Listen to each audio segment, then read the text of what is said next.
Шонхор шувуу бол Монгол хүмүүсийн оюун санааны бэлэгдэл.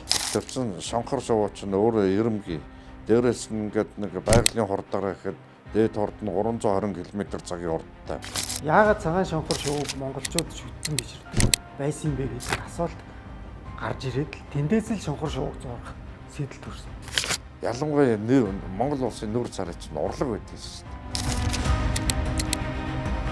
Монголчууд шонхор шувуугаа шүтж явах үедээ л хүчтэй байсан.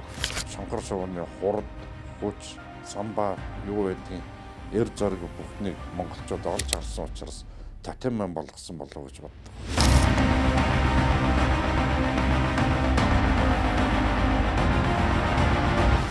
Зөндөл олон шувуу байна шүү дээ. Зөндөл бол амьд байна шүү дээ. Гэтэл тэн дундаас шонхор шувуу. Шонхор шувуун дундаа ягаад цагаан шонхор шувуу? Манай уран бүтээлчд бол нэр үнэндээ бол дэлхийн хэмжээнд аль хэдийн нөхөрчихсөн шүү дээ. Монголчууд сэргээсэй л гэж